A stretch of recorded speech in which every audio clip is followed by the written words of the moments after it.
Hello there onions, it's been a while since I made a video, mainly due to it being a nice summer, too hot to work and sort of being a lazy git as well. But the keen observers amongst you may have noticed that I am in a spacious shed today, not my usual tiny shoebox. This fabulous bigger, it's not huge but it's bigger shed didn't cost me any money. So I was going to make a video explaining how this came about, and then I thought, well, while I'm doing a video about how this shed came about, I might as well show you how my previous shed that I used to work in came about. And before that I shot a couple of videos in a tiny cramped kind of lean-to building, all of which I have either refurbed, rescued from the weeds, or put together out of scrap. So it might interest my fellow skinflints who like to get something for nothing, because none of this has really cost me any money. It's not ideal. I mean, ideally I'd like one big garage workshop so I could get the car in and work on it in there, but that's not going to happen here, so I'm stuck with having a few wee sheds. But let's go and take a look at them all and I'll explain how they came about. So we'll start on the front doorstep of the house, and here's the lane we live on, and opposite the houses there are a row of old coal sheds, and there's Platty Onion, who's the star of many of my videos. And if we walk up behind the coal sheds, you'll see there's a bit of an area of kind of scrappy land here, which currently hosts my shed empire, which is the one I'm usually in there, the lean-to, and the new one where I've just been filming. And over here is a complete and utter mess left by our neighbour, who just leaves junk everywhere. And this area was all full of his junk when we moved here, so I've shoved a load of it back and made a bit of a half-arsed stone wall here out of various rocks. There was kind of piles of rocks and rubble here. I'll put some old pictures up of when I cleared the area to put this current shed in. So I've made a bit of a barrier there to keep his shite on the other side, because you wouldn't believe how much of a mess that guy leaves. In fact, let's intercut some examples.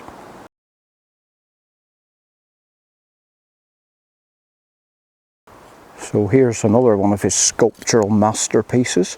I particularly like the rancid horse blanket that's been left there. It looks like a tramp's sleeping bag. And of course the artfully positioned tyres. And then if we come up round here, more of his shite, more of his shite, more of his shite. There was piles of it here that got cleared by someone else, and it's now been grown over by weeds. And if we come up round the corner, more of his shite, more of his shite, more of his shite, more of his shite. I mean, it's all good stuff, you know, like rusted out lawnmower frames and broken sinks. So I shouldn't be saying shite, it's obviously treasure. But anyway, imagine this kind of scene was what the area where my sheds are now was like when we moved here. So back to the sheds.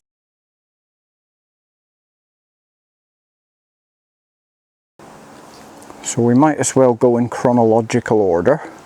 This was the first one I civilised, and it's an old lean-to. There's I don't know if you can see, but up there there's a stone wall all the way along the back here, and then there's another kind of level up above, which is another bit of scrub land that me and Mazza have turned into a garden, but that's another subject for another day.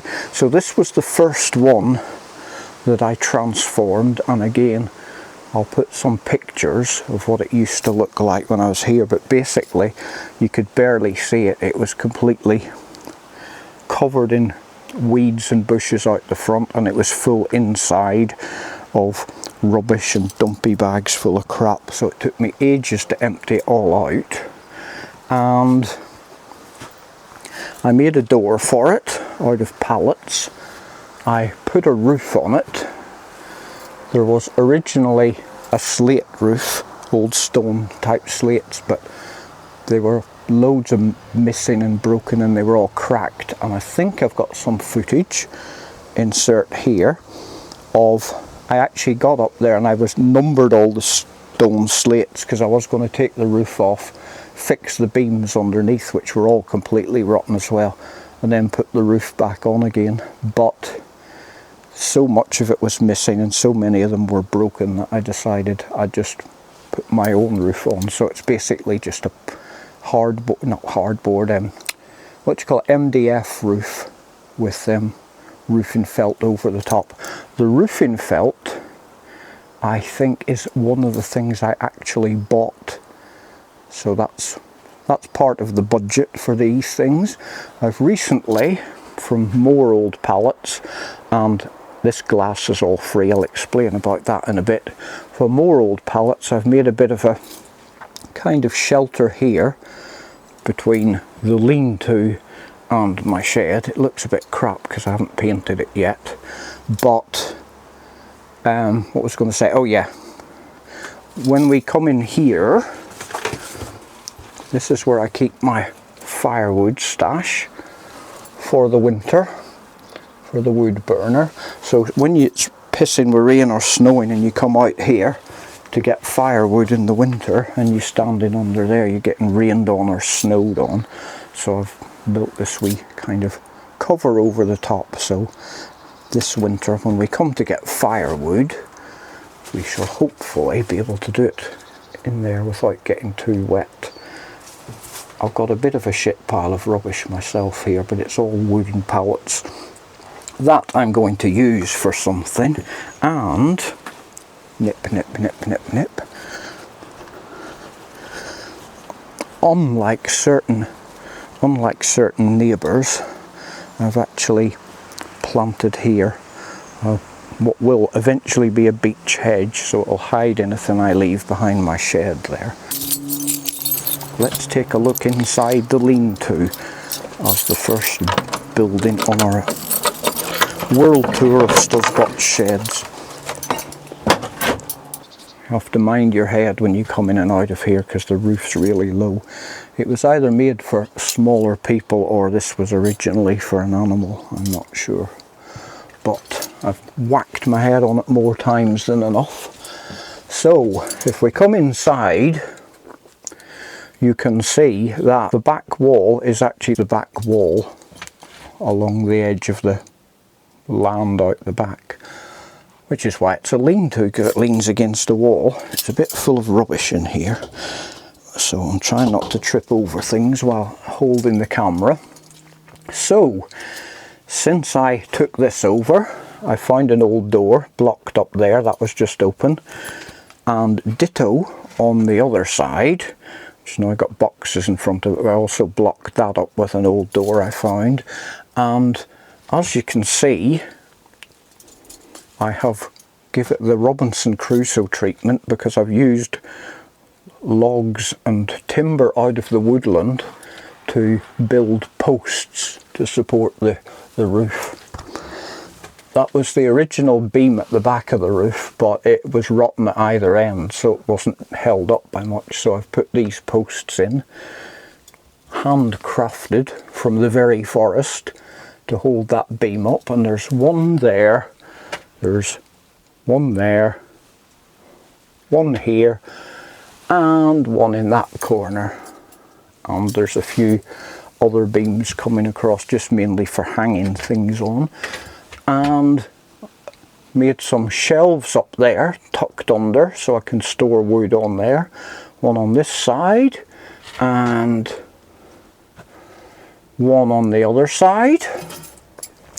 And I've some of the original roof beams I have recycled and reused that weren't too bad. Other ones I've replaced with newer wood. I replaced a lot of the rotten beams, and I was originally planning to put the original stone slate roof back on, but as I say, there was so much of it missing and so much broken that I decided just to make a new roof, which has actually got 2 layers of roofing felt with plywood in between.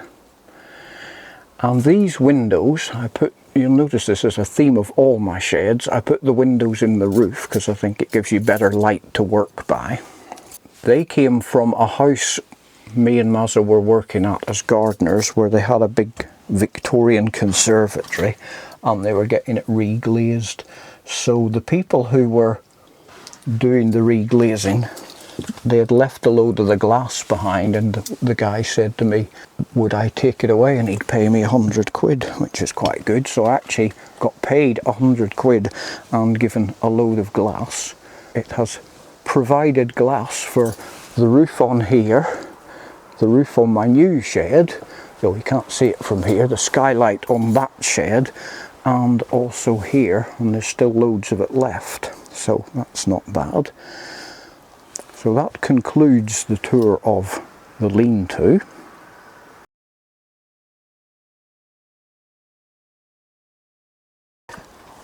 On to shed number 2. I'm doing these in reverse chronological order, by the way, so that was the first one I did. This was the second one, and to make this one I had to clear the ground here, which was full of rubbish, as I illustrated earlier, the kind of scenario that you get round here if you're foolish enough to leave a piece of ground clear for someone to dump crap on. And let's go inside and have a look at this one. So this is, if you've watched any of my other videos, this one will be a bit more familiar to you. This is the one where I've done a few tool teardowns and things. But as you can see, it's a wee bit tiny, and made all the tinier by the fact that I've put loads of shelves up and been storing things everywhere. So every time I'd come in here to film, I'd have to move loads of stuff off the workbench to give myself room. The traditional design of putting glass in the roof rather than have windows, and again that's from that conservatory, 2 pieces of glass. What's unfortunate about the conservatory glass is it's toughened glass, so you can't actually cut it. So we got loads of it, but lots of it's really awkward shapes like triangles and stuff. So there's a couple of smallish rectangles, which are the ones that I've used for making windows. But yeah, there's not much to see in this one. It's just a tiny shed. The original Stuzzbot shed, because the other one's a lean-to, so it doesn't really qualify as being a Stuzzbot shed. I'll put you up on your customary place when I've been filming in here before. The story behind this one is neighbour who I referred to before was doing a job at somebody's house, and he said, oh, they've got this brilliant massive shed that they want rid of. Do you want it? Because I had mentioned that I was after having a shed, and I said, oh yeah, I'll buy that off you if you bring it here. So weeks went past and nothing appeared, and then one day he came back with basically a load of scrap rotten wood in the back of his truck and dumped it out there. And he said, oh, it wasn't in quite as good condition as I thought, and I had to cut it up to get it in my van. And it was basically, I think originally it was probably double this size, the shed, but it was just a pile of rotten wood. So I said, well, I'll give you 20 quid for the wood anyway. Actually, that's more budget, isn't it? So I gave him 20 quid for the wood, and then spent ages basically sorting through and cutting off all the bits that were dead wood, so leaving myself with shorter pieces, and then eventually ended up with a pile of wood that used to be a shed but wasn't anymore. So I basically built this from scratch, and I should have some pictures of that as well, I seem to remember, because I remember clearing the ground out here and kind of building the frame, and just didn't work to a plan or anything. I just kind of made it up as I went along. But this was the result, and the roof The roof that came with the original shed was just completely rotten, I think. This may have been part of it, but I remember having to spend ages burning all the old felt off it and stuff. Painted it. I've painted the inside with PVA, which is why it looks a bit weird in places, because this is shitty chipboard, so when it got wet it just started disintegrating. I've since painted the top several times and put some of the roofing felt that I mentioned before on it, so it does keep out the rain now, which is good because we get a lot of that round here. But it's not without its design flaws, which if I was given my time again I would have changed. One of which, I'll just grab you down here. One of the biggest design flaws, and I'm blaming it on the lack of wood that I had, was that I couldn't make much of a slope on the roof when I built it. It's far too shallow. So what happened was when it rained, the rain would kind of gather here, back up, because there's a lip obviously on the outside of that glass, so the rain would end up coming back up to here like in a puddle on the glass, and then eventually it would soak through. So I don't know if you can see from here, probably not, but here I kind of drilled holes or channels in the frame around the glass and put wee bits of metal tube on, so now when it rains it comes down and it kind of drains out through those tubes. You probably can't see that on camera, but that's what I did to solve that problem. So I do actually quite like this wee shed because, as I say, I just built it from crap, half rotten bits of wood, and didn't really work to a plan. I just kind of got bits that weren't too rotten and jigsawed them together until it became a box, put a door on it, did the roof, and it's been okay. But as I say, the major problem is it's just so tiny that once you've got, like, put your buckets of paint and oil and whatever in it, there's just no room to manoeuvre. So every time I've had to do a video, I've had to clear loads of stuff out of the way so I can get the bench clear, and then I'm kind of standing like that, afraid to move in case I knock something over. Which now neatly brings us on to shed number 3, the recent arrival. So let's go and have a look at that.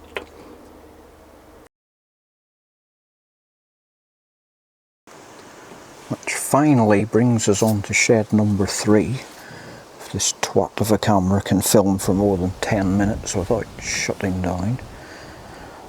Right, shed number 3, the subtle amongst you, or the observant amongst you may notice, has some Frankenstein-like scarring on the wall. I'll come back to this later. This is where a window used to be. And if we go round this side, where we've been before, you can see there's similar Frankenstein scarring on this side. And the story behind this one was, again, a house me and Mazza were doing some gardening at, or Mazza was doing a garden design for them, and they had an old shed in the garden that they wanted rid of. So effectively I got paid to take this shed away, and because it's quite a biggie and I only have Platty Onion, my Renault Master van, I had to cut it in half to get it to fit in the van and take it away in a couple of loads. So I brought it back here, again cleared ground here, what was full of rubbish and rubble and rocks and everything, and I've already mentioned that I used the rocks to reinforce my barrier between my area and Shithole City. And this shed, again, it was in better nick than the last one that I got given, the wee shed, which was just half rotten, but there was quite a bit of rot in this one. Not so much rot as when I was taking the roof off, a lot of the wood kind of splintered and split. However, as is my wont, I used glass and made skylights in the roof instead. So I was able to salvage enough non-splintered pieces of wood to make a roof with 2 skylights. There used to be, in the original shed, a window here, which I have got rid of and boarded up because I don't like windows on the side. As I said, I prefer them to be skylights. However, I've made a hatch here where half of the original window used to be, so that when it's hot I can open that hatch, and in fact let's do that. It's exciting and thrilling.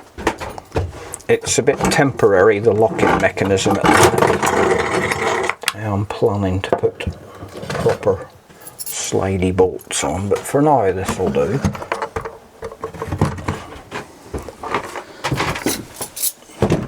So the hatch lifts out, and if we come round here you can see that that opens out onto my outdoor workbench that I've built at the front of the lean-to, which is made out of old pallets. So in the summertime I can sit in here, work at my bench, lit from above, and also have some nice cool breeze come through the hatch. I also thought it would be hilarious because Macro likes to climb up on this table to jump up on the roof of the lean-to, so he can kind of come in through the window, which will obviously make for top quality YouTube viewing because everybody knows cats get you likes. So that's about it really. That is the story of how Stuzzbot's shed became Stuzzbot's 3 sheds, which is even better than Arthur 2 Sheds Jackson. But yeah, hopefully now, because although this is already starting to fill up with my stuff because it seems to spread out to fill the available space, but hopefully now that I've got a bit of more room to maneuver, I can start making more videos again because I've got a bit of a backlog of stuff that I want to get on with. Mostly related to Amazon Vine stuff that I will be reviewing and comparing with proper tools. Is that it for now? That'll do us for now. So if you got through this amount of tedium, cheers for watching.